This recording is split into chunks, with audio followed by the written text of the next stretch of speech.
Bismillahirrahmanirrahim. Assalamualaikum warahmatullahi wabarakatuh. Alhamdulillahi rabbil alamin. Wassalatu wassalamu ala asyrafil anbiya'i wal mursalin wa ala alihi wa sahbihi ajma'in. Asyhadu an la ilaha illallah wa asyhadu anna Muhammadar Rasulullah. Allahumma shalli ala sayyidina Muhammad wa ala ali sayyidina Muhammad. Assalamualaikum ya Rasulullah. Subhanaka la ilma lana illa ma 'allamtana innaka antal alimul hakim. Rabbi shrah li sadri wa yassir li amri wahlul 'uqdatam min lisani yafqahu qawli. Amma ba'd.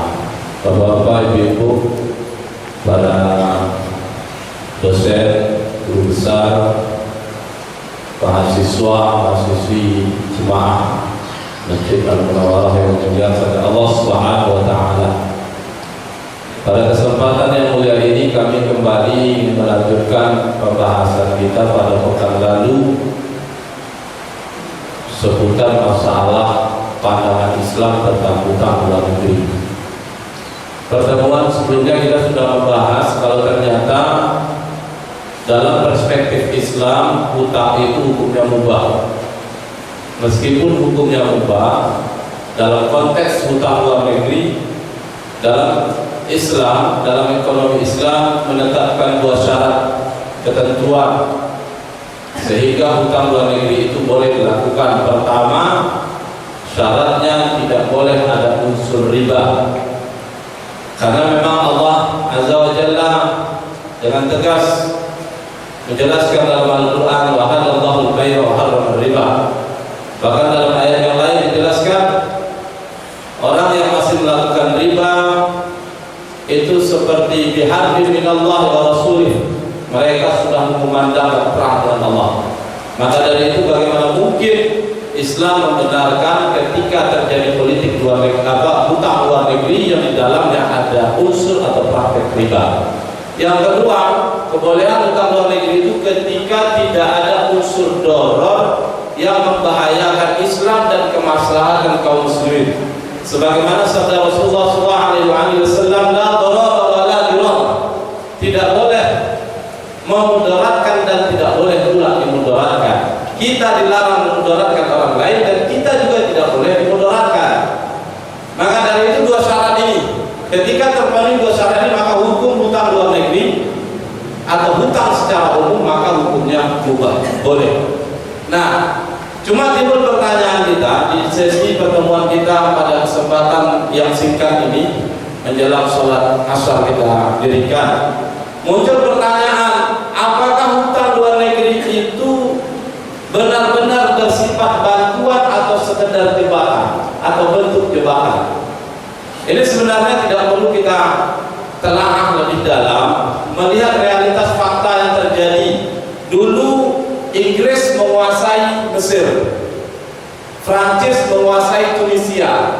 Sebelum Mesir dikuasai oleh Inggris, Tunisia dikuasai oleh Prancis. Sebelumnya negara-negara ini memberikan hutang kepada negara yang dijajah.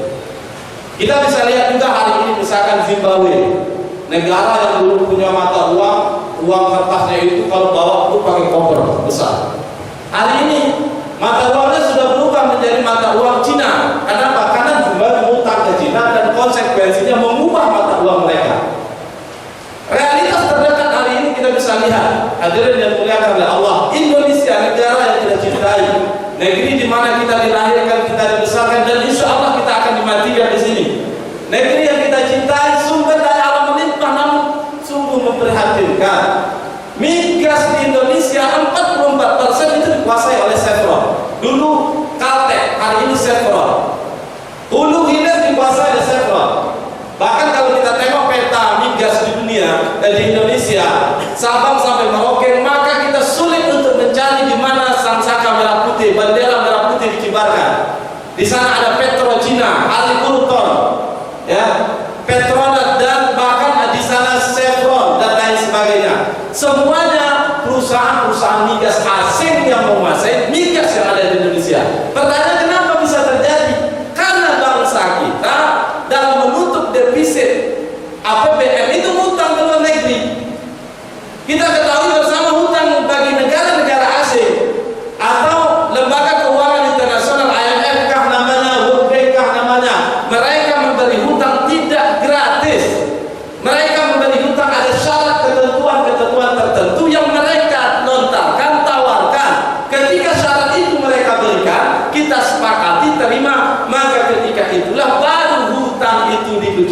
dicairkan. Begitu seterusnya. Maka tidak heran hadirin dan muliakan Allah, kita hidup di negeri yang zamrud khatulistiwa, sumber daya alam melimpah, tapi sungguh rakyat di negeri ini hidup dalam kondisi kemiskinan. Berapa banyak orang ini? Maka tidak heran 20% sumber daya alam di Indonesia itu dikuasai oleh 80% penduduk Indonesia. Sebaliknya 80% sumber daya alam Indonesia dikuasai oleh 20% penduduk Indonesia. Ini kenapa?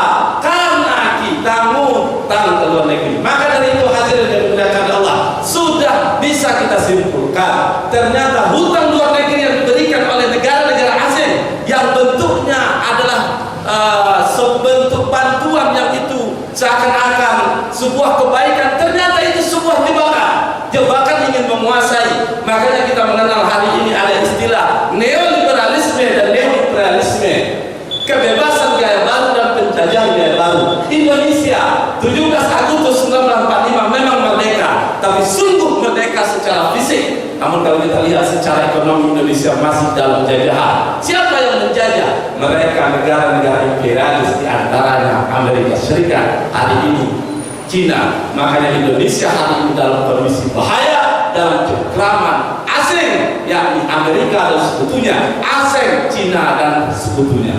Mudah-mudahan pertemuan singkat kita pada kesempatan ini bisa memberikan pencerahan kepada kita, sehingga kita bisa memahami ternyata bantuan yang diberikan oleh asing kepada kita bukan itu bentuk kebaikan, tapi sebenarnya jebakan yang menjajah bangsa kita. Wallahu a'lam bishawab. Ta'budu al-aswar la'allakum turhamun. Wabillahi hidayah wa taufiq. Wassalamualaikum warahmatullahi wabarakatuh.